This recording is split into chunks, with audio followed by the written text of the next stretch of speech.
दोस्तों नमस्कार, स्वागत है आपका परीक्षा खबरी में। और आज है 26 अप्रैल 2020। आज के दिन जो कि रविवार है, तो हम 20 तारीख से लेकर 26 तारीख तक के जो करंट अफेयर्स हैं उनको कंपाइल करके देखते हैं आज के दिन, तो उसको देखेंगे। परीक्षाओं जुड़ी खबरों की बात करें तो आपका नोटिफिकेशन आ ही गया है।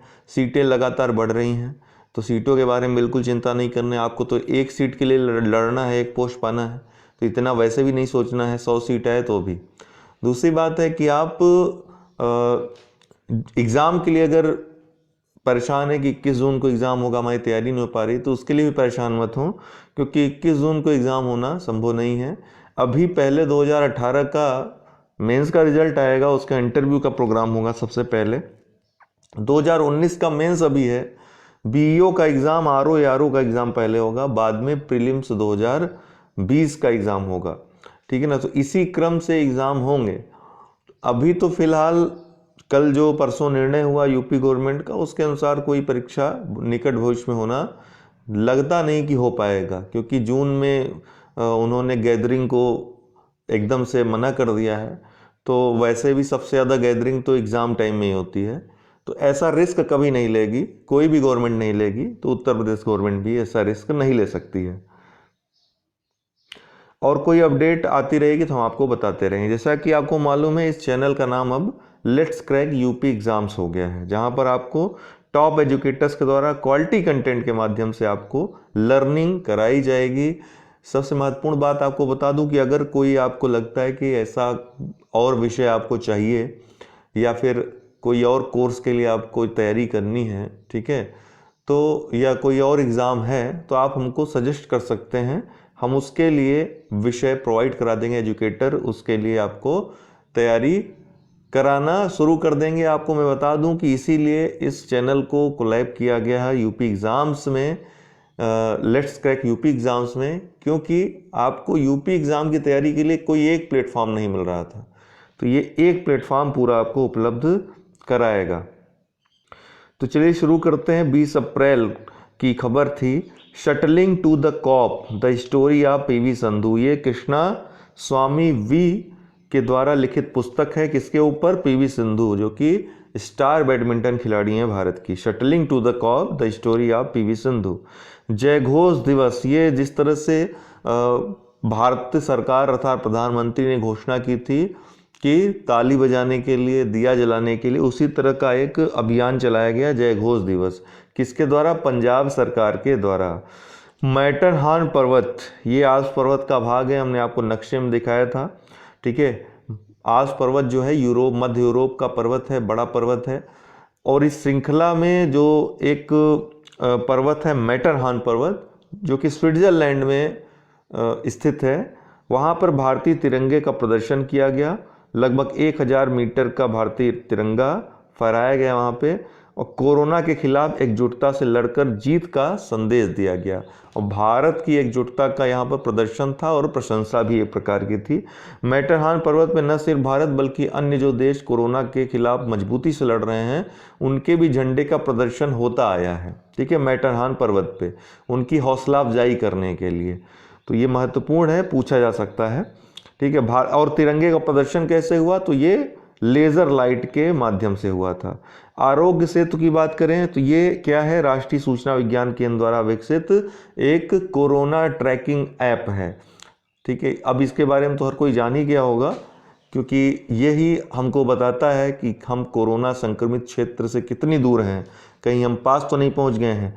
दुनिया का सर्वाधिक तेज़ी से डाउनलोड होने वाला ऐप ये बन गया है, अर्थात 13 दिन में 50 मिलियन लोगों ने इसको डाउनलोड और इंस्टॉल किया है। ये महत्वपूर्ण है। केपलर 1649c, ये क्या है? तो गोल्डीलॉक्स जोन में पृथ्वी के आकार का एक ग्रह की खोज की गई, जिसको नाम दिया गया केपलर 1649c। नासा का ये एक अभियान था, केपलर, आपको पता है नासा का एक अभियान था, 2009 में भेजा गया था, और 2018 में इसके रिटायरमेंट की घोषणा अमेरिका द्वारा की गई थी। इसी के द्वारा जो आंकड़े जुटाए गए थे, ये केपलर अभियान भेजा गया था पृथ्वी सदृश ग्रहों की खोज करने के लिए। तो इसके द्वारा जो आंकड़े जुटाए गए थे, उसी में से इसकी खोज हुई है केपलर 1649 की। गोल्डीलॉक्स जोन क्या होता है? कोई तारा जैसे सूर्य है तो सूर्य के गोल्डीलॉक्स जोन में पृथ्वी स्थित है, ठीक है ना। पृथ्वी गोल्डीलॉक्स जोन में स्थित है, अर्थात निवास योग्य क्षेत्र में स्थित है। यहाँ पर जल पाया जाता है यहाँ पर, और न तो ये दूर है बहुत ज़्यादा सूर्य से, न तो बहुत ज़्यादा नज़दीक है सूर्य से, तो रहने योग्य क्षेत्र है। तो इसी तरह जितने भी तारे हैं उनके जो रहने योग्य निवास योग्य क्षेत्र हैं वो गोल्डीलॉक्स जोन कहा जाता है। तो वहीं पृथ्वी के आकार का एक ग्रह की खोज हुई है केपलर 1649 की। ये पृथ्वी से 300 प्रकाश वर्ष दूर है और आकार व तापमान में पृथ्वी के समान है, ठीक है ना। 21 अप्रैल को भारतीय लोक सेवा दिवस मनाया गया। लोक सेवा दिवस क्यों मनाया जाता है हमने आपको बताया था कि इससे 21 अप्रैल को सरदार वल्लभ भाई पटेल ने संबोधित किया था लोक सेवकों को। उन्होंने उनको स्टील का एक किला बताया था, भारत के स्टील का किला बताया था लोक सेवकों को या लोक सेवा को। इसी उपलक्ष्य में 21 अप्रैल को भारतीय लोक सेवा दिवस मनाया जाता है। टीम मास्क फोर्स, ये क्या है? बीसीसीआई भारतीय क्रिकेट कंट्रोल बोर्ड द्वारा बड़े क्रिकेटरों के साथ कोविड-19 खिलाफ एक अभियान चलाया गया। इसमें एक वीडियो बनाया गया है जो प्रसारित किया जा रहा है लोगों को जागरूक करने के लिए। गार्टनर 2019 डिजिटल कार्यस्थल सर्वेक्षण के अनुसार सबसे डिजिटल कुशल देश विश्व का कौन है? अपना भारत महान। दूसरे स्थान पर ब्रिटेन, तीसरे स्थान पर यूएसए। तो महत्वपूर्ण है।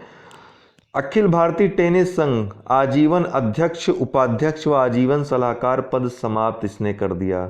अखिल भारतीय टेनिस संघ ने जो इस संघ में आजीवन अध्यक्ष, उपाध्यक्ष का पद, आजीवन सलाहकार का पद होता था उसको समाप्त कर दिया गया, जिससे वरिष्ठ खिलाड़ियों को बहुत बड़ा झटका मिला।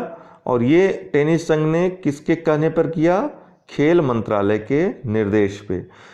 सालाजार पिट वाइपर क्या है? ये एक प्रकार का सर्प है, बहुत विषैला सर्प है। अरुणाचल प्रदेश में खोजी गई वाइपर की एक प्रजाति है। जे रोलिंग की एक पुस्तक थी हैरी पॉटर, जिसपे मूवी भी आई थी, उसमें एक काल्पनिक चरित्र भी था ये, ठीक है ना, सालाजार पिट वाइपर। टीवीएस द्वारा, जो भारत की एक महत्वपूर्ण मोटरसाइकिल कंपनी है, अग्रणी मोटरसाइकिल कंपनी है, उसने यूके की बहुत पुरानी, लगभग 123 वर्ष पुरानी मोटरसाइकिल कंपनी नॉर्टन का अधिग्रहण कर लिया। 22 अप्रैल को पृथ्वी दिवस मनाया गया पर्यावरण संरक्षण के लिए। 1970 में जेराल्ड नेल्सन, जो कि यूएसए के थे, उन्होंने पर्यावरण शिक्षा के रूप में इसकी शुरुआत की थी। बाद में एक आंदोलन का रूप लिया इसने, और अब इसका महत्व जो है दिन पे दिन बढ़ता जा रहा है, ठीक। लेदर बैग्स की बात करें, ये क्या है? तो दुनिया के सबसे बड़े समुद्री कछुए हैं लेदर बैग्स। IUCN अर्थात अंतर्राष्ट्रीय प्रकृति संरक्षण संघ में रेड डाटा में कमजोर प्रजातियों में ये शामिल हैं, ठीक है। रेड डाटा बुक, जो कि 9 श्रेणियों में विभिन्न प्रजातियों को संकटग्रस्त से लेकर के कम संकटग्रस्त की श्रेणी में रखता है, उसमें लेदर बैग्स कमजोर प्रजातियों में शामिल है। थाईलैंड के समुद्री तट पर बड़ी संख्या में इनके घोंसले पाए गए, इसलिए ये चर्चा में आए। उत्तर प्रदेश और गूगल ने मिलकर खाद्य संकट को समाप्त करने के लिए, उत्तर प्रदेश सरकार और गूगल ने, भू टैगिंग का उपयोग करने वाला यह पहला राज्य बन गया है। कौन? उत्तर प्रदेश। तो महत्वपूर्ण है, भू टैग क्या होता है? भू टैग का इस्तेमाल करके ही, जैसे आपका आरोग्य सेतु ऐप है, ये भू टैगिंग का इस्तेमाल करके ही बना है। अर्थात ये एक टैग लगा दिया जाएगा, ठीक है, किसी दुकान में, राशन की दुकान है और आपके पास एक ऐप रहेगा, उस ऐप के माध्यम से आप जान सकते हैं कि आपसे कितनी दूरी पर वो दुकान स्थित है। तो भू टैगिंग का इस्तेमाल उत्तर प्रदेश कर रहा है और गूगल के सहायता से कर रहा है। कपिल देव त्रिपाठी ये राष्ट्रपति के नए सचिव नियुक्त हुए हैं, तो महत्वपूर्ण है।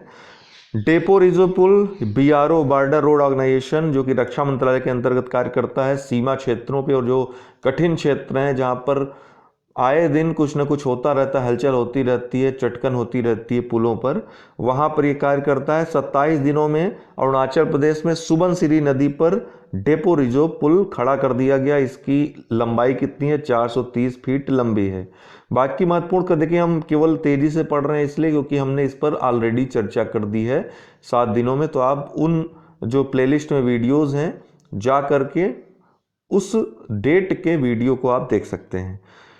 अगला है 23 अप्रैल विश्व पुस्तक दिवस मनाया गया। कॉपीराइट दिवस भी कहा जाता है इसको। किताब पढ़ने पर जोर और कॉपीराइट के प्रति लोगों को जागरूक करना इसका लक्ष्य है। 23 अप्रैल 1995 को यूनेस्को द्वारा यह विश्व पुस्तक दिवस की स्थापना की गई, तब से यह मनाया जाता है। यूनेस्को के बारे में हमने आपको बताया था कि 4 नवंबर 1946 को पेरिस फ्रांस में इसकी स्थापना की गई, अर्थात पेरिस में इसका मुख्यालय है। इसके पहले 15 नवंबर 1945 को इसके तहत इसके लिए हस्ताक्षर अभियान चलाया गया था, अर्थात हस्ताक्षर के लिए इसको पेश किया गया था। ठीक है, और बाद में ये इसकी स्थापना हुई कब? 4 नवंबर 1946 को। कहाँ है इसका मुख्यालय? पेरिस फ्रांस में। वर्तमान में जो इसके अध्यक्ष हैं, महानिदेशक हैं, आंद्रे अजोले हैं। इसका फुल फॉर्म है यूनाइटेड नेशंस एजुकेशनल साइंटिफिक व सांस्कृतिक संगठन। ठीक है, United Nation educational scientific and cultural organisation. इसका उद्देश्य है एजुकेशन, साइंटिफिक रिसर्च और सांस्कृतिक या संस्कृति के द्वारा माध्यम से विश्व में शांति स्थापित करना। इसके बारे में और संबंधित खबर हमने आपको दी थी, उक्त वीडियो आप देख सकते हैं। महामारी रोग अधिनियम 1897 में संशोधन हाल ही में भारत सरकार द्वारा किया गया। इसके लिए अध्यादेश लाया गया। अध्यादेश किस आर्टिकल के तहत लाया जाता है? आर्टिकल 123 के तहत। इस पर विस्तृत चर्चा भी हमने की थी। पूरे भारत में लागू किया गया अब। और क्या क्या संशोधन हुए महामारी रोग अधिनियम में? देखिए, एक प्रश्न यहाँ से बन सकता है कि लॉकडाउन जो लागू किया गया वो किस अधिनियम के तहत लागू किया गया? तो वो महामारी रोग अधिनियम 1897 के तहत ही लागू किया गया। डॉक्टरों, स्वास्थ्य कर्मियों पर हमला गैर जमानती और संज्ञेय बना दिया गया। अब 3 महीने से 7 वर्ष तक की कैद की बात कर दी गई, अर्थात अगर कोई हमला करता है डॉक्टरों पर, चिकित्सा कर्मियों पर, स्वास्थ्य कर्मियों पर, तो उसको 3 महीने से लेकर के गंभीर अगर हुआ तो 7 वर्ष तक की कैद की सजा हो सकती है। 50,000 रुपए से लेकर के 5 लाख रुपए तक के जुर्माने का प्रावधान है। क्षतिग्रस्त संपत्ति की भरपाई आरोपी से की जाएगी, इसका प्रावधान है। वरिष्ठ निरीक्षक स्तर का व्यक्ति 30 दिन में जांच करेगा और जो कोर्ट है 1 वर्ष में फैसला सुनाएगी, इस पर यह प्रावधान किया गया है। 22 अप्रैल को हमने जैसा कि बताया यूनेस्को द्वारा पृथ्वी दिवस मनाया जाता है। ठीक है, पृथ्वी दिवस, ठीक है, यूनेस्को द्वारा मनाया जाता है। 1969 में इसके लिए सम्मेलन हुआ था। 1970 से इसका आयोजन किया जाता है, अर्थात 1970 से पृथ्वी दिवस मनाया जाता है। इसकी थीम इस बार क्या रही? थीम पूछा जा सकता है, तो क्लाइमेट एक्शन जो है थीम रही 2020 की। सुजलाम सुफलाम जल संचय अभियान, ये किसके लिए है? तो गुजरात सरकार का अभियान है। मानसून आने वाला है, उसके पहले जो जल निकाय हैं उनको गहरा करना इनका उद्देश्य, ताकि जल संचय किया जा सके। फिर 24 अप्रैल को राष्ट्रीय पंचायती राज दिवस, क्योंकि 24 अप्रैल 1993 को ही जो हमारा संविधान संशोधन 73वां संविधान संशोधन 1993 था, उसके तहत पंचायतों को संवैधानिक दर्जा प्रदान कर दिया गया। इसी उपलक्ष्य में 24 अप्रैल 1993 को चूंकि इसकी स्थापना हुई थी, ये जो है संवैधानिक दर्जा इसको मिला था।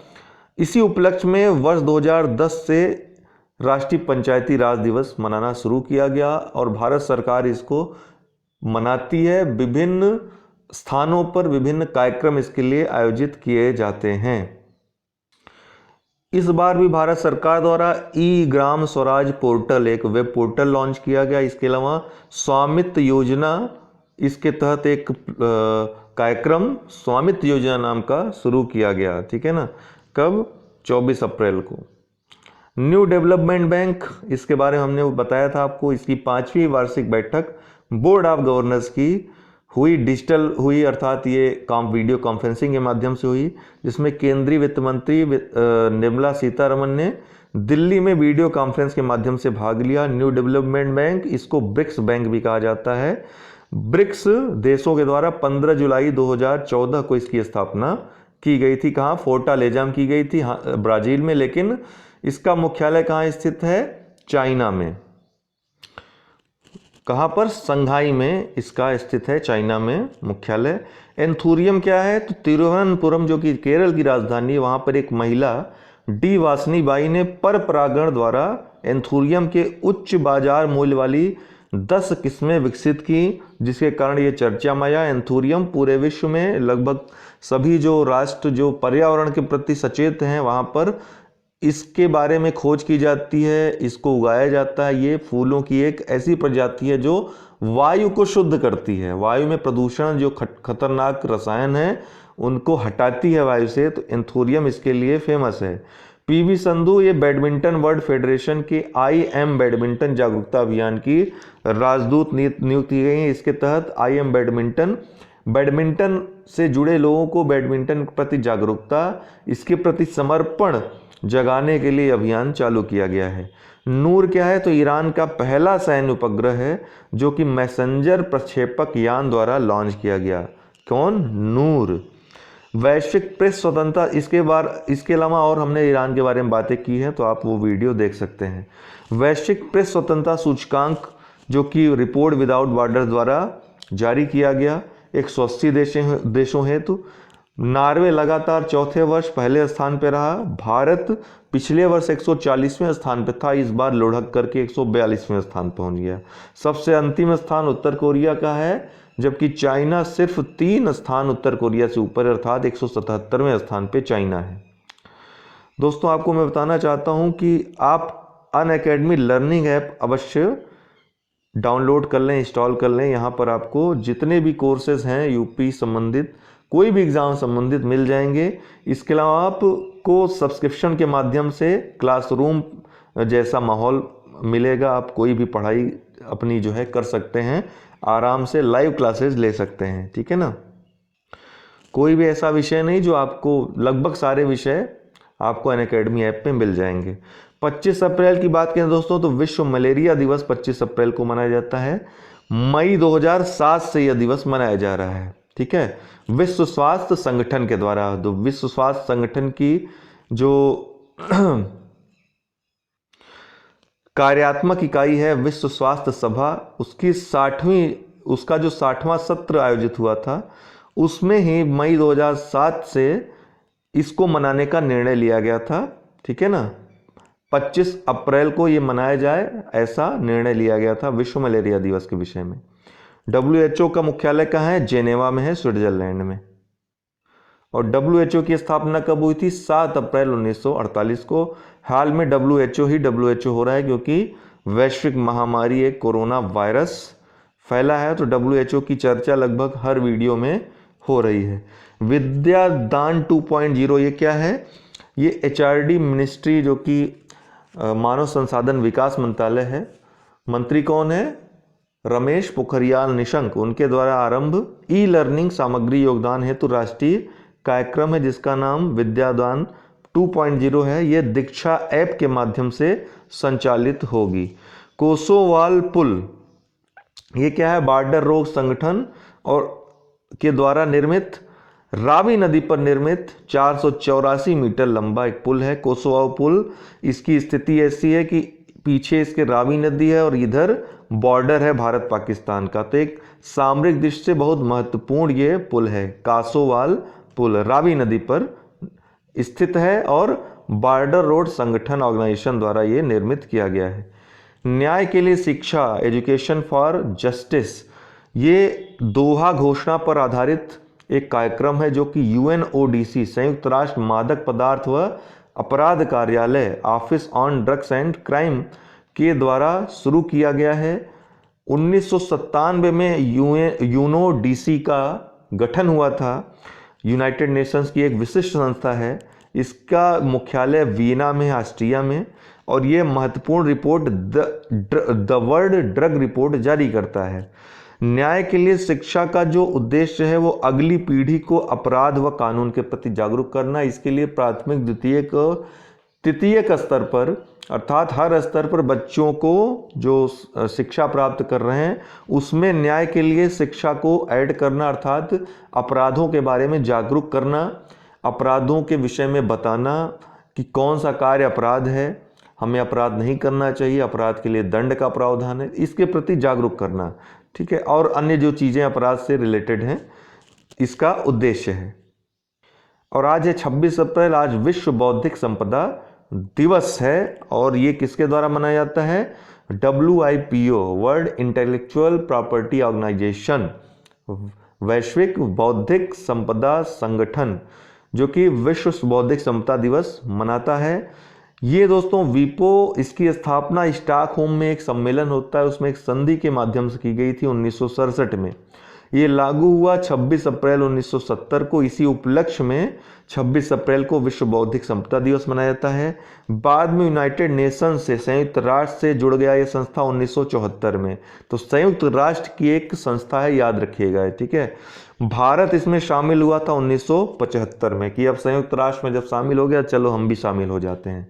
ये दरअसल इसकी स्थापना हुई थी जो कॉपीराइट है और अन्य जो लोगों के बौद्धिक संपदा अधिकार हैं, चाहे वो पेटेंट हो, चाहे वो कोई लेख हो, संगीत हो, आदि जो भी आते हैं उनको संरक्षित करने के लिए, लोगों को अधिकार प्रदान करने के लिए, और यदि उसका यूज होता है तो लोगों को उसमें जो लाभ है उसका प्रतिशत दिलाने के लिए। तो ये एक प्रकार से आंदोलन की तरह है।